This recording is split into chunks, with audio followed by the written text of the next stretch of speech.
Today topic is data handling. Introduction. We know how to collect, organize and represent the collected data diagrammatically. Let us learn how to analyze this data. To draw conclusion from the large amount of numerical data, we have to follow some method of analysis. We will study these methods in this chapter. First, let us see how to collect and tabular data. Okay. Now, we see collecting data. If we want to study the number of dropouts from schools in a particular district of a state, we have to collect information about this. Okay. Before collecting the data, it is very important to know what other information we would need to get a clear picture of the number of dropouts from school in that district. First, we should know whether we need to find the number of dropouts from primary school or middle school or secondary school. Okay. Suppose we want to consider the dropouts from primary classes. It is sufficient that we collect the information from primary school of that district. Okay, let us consider the different data listed below. See here, the first one. Let us consider the first point. Number of students who enrolled in class 6 for the academic year of that district. Okay, 6th one, academic year.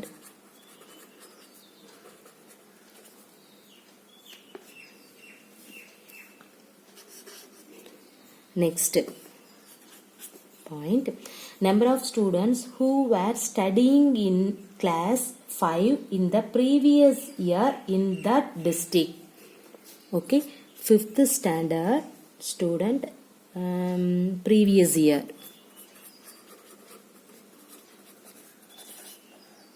Both are same district. Okay, see the third point.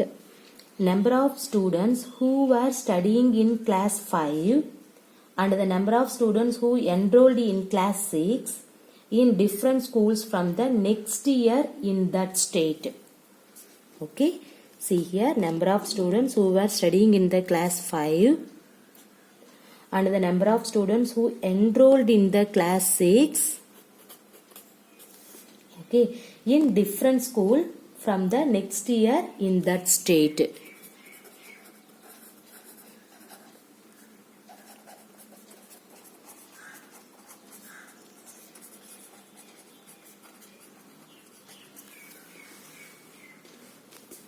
Okay, see the fourth point, number of students who were studying in the class 5 last year from all public school in that district.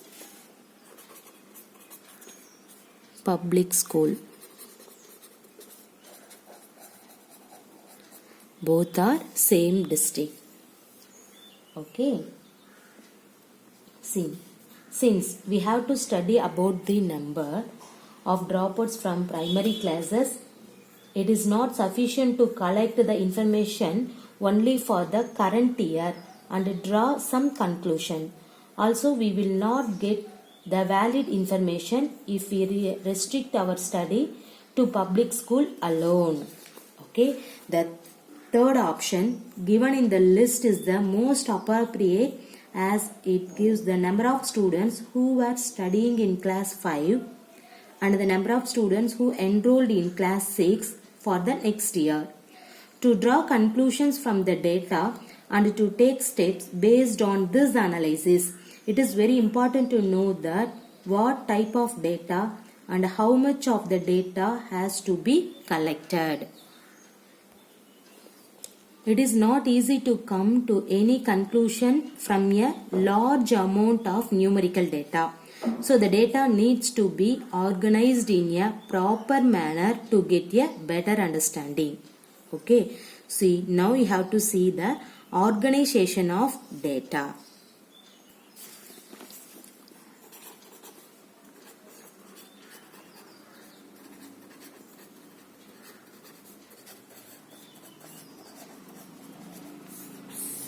See here, organization of data. See, after collecting data, it is very important to record the information and organize it. Let us consider the following example. Okay, the following are the score obtained by 5 teams of a class in a quiz competition in 2 rounds. Okay, that means the number is 10, 8, 7, 15, 13, 8, 9, 6, 8 and 12. Okay, it is difficult to understand data like this, right? The class leader organized the data in the following way. See here, first team, next point score.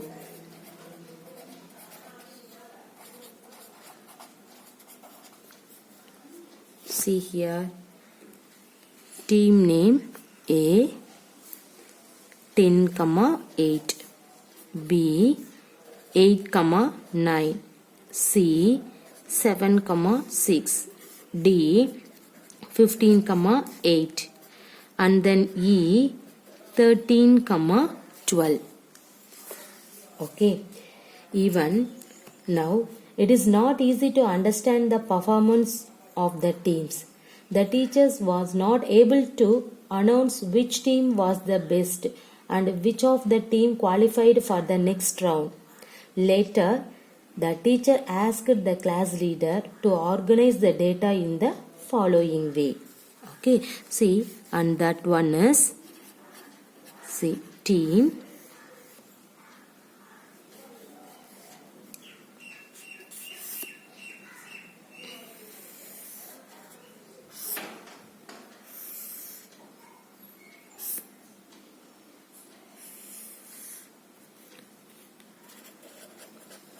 scores obtained.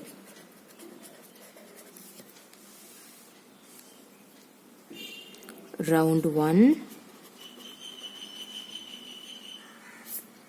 round 2, round 3. See, here team A, round 1 is 10, this is round 2, 8. The total, round 1, round 2, this is you can take total because of the 2 points only scored. Okay, so you can take this is total. Okay, see here the total means 10 plus 8, 18. The next team B, 8, 9. What is 8 plus 9? 17. Team C, 7, 6. Total 13. Team D, 15 and then 8, 23. Team E, 13, 12. What is that? 25. See, now it is easy to say which team performed the best and which 3 team will qualify for the next round, right? Which team was best? 25. Next 3 team means A, D, E, right? Now we see representative values. You might be aware of the word average as we come across this word in our daily conversation. Consider the following statement. See the first point. The first statement is a doctor tells a patient to walk for an average of 45 minutes every morning. Okay. The second statement. A dietitian suggests to drink an average of 8 glasses of water every day. Third statement, a teacher advises a student to spend an average of 4 hours on study daily. Okay, the average marks obtained by a student, the average rainfall in the year, the average temperature recorded at a place or some other example. Let us elaborate an example. See here, the average marks obtained by Samir in his first terminal evaluation are 85. Okay.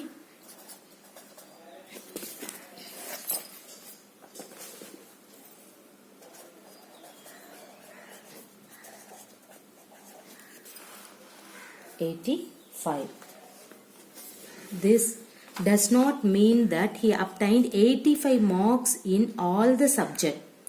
In some subject, the score may be more than 85, and in some other subject his score may be less than 85. So the average takes a value between the lowest and the highest mark. Okay, this is true for any data. So average is called a measure of central tendency of the data. Now we are going to find a single value to represent a data. Depending upon the nature of data, we need different forms of representative values to describe the whole data. There are three types of such representative values for any data. They are arithmetic mean, median, and mode. First we have to see arithmetic mean. Okay. Now we have to clear in this representative value. Okay. Suppose not clear means see. Now we have to see arithmetic mean.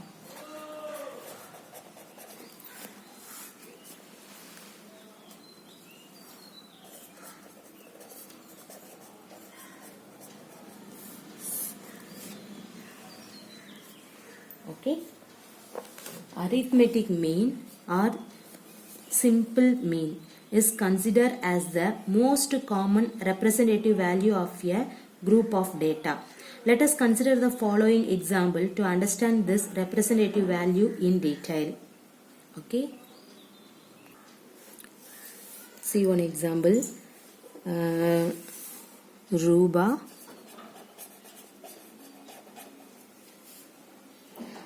runs a tailoring unit. The number of frocks stitched the number of frocks stitched in 5 days in her tailoring unit are, see here, 37, 42, 30, 35 and 31. Okay. See, supplies this ready-made frocks to textile shop. If a textile shop owner asked her to deliver 100 frocks in 4 days, will she be able to supply as per the order?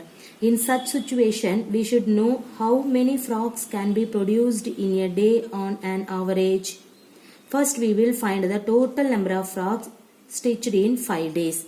That means, see here, first you have to add in this value. See here, what is that? 37 plus 42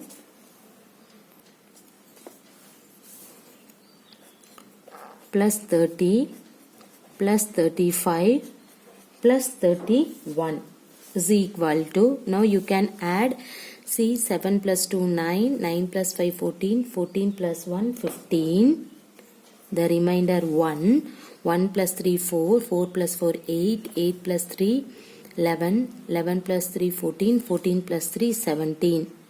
So 175. So the average number of frocks that can be stitched in a day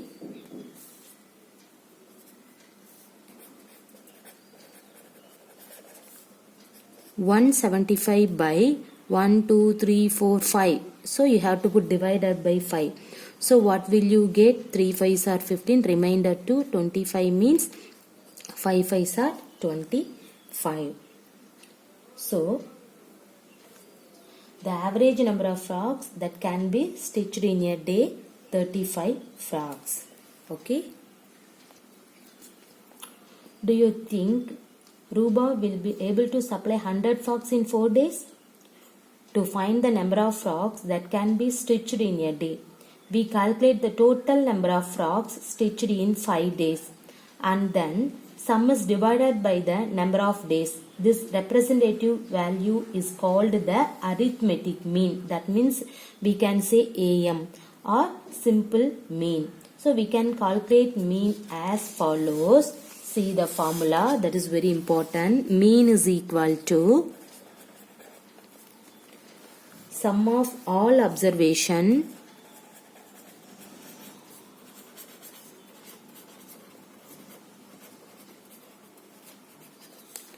divided by number of observations.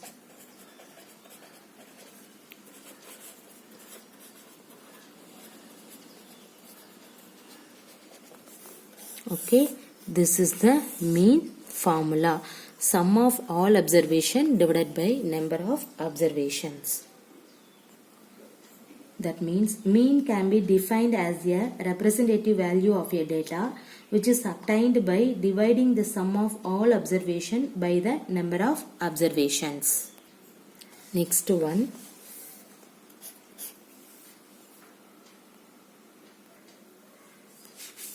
Range. See, you have seen that the mean of a data lies between the greatest and the smallest observation. The difference between these two extreme values gives us an idea about the spread of the observations, and it is called the range of the observations. Okay, do you clear that? See here, this is nothing but, see the formula, range is equal to highest value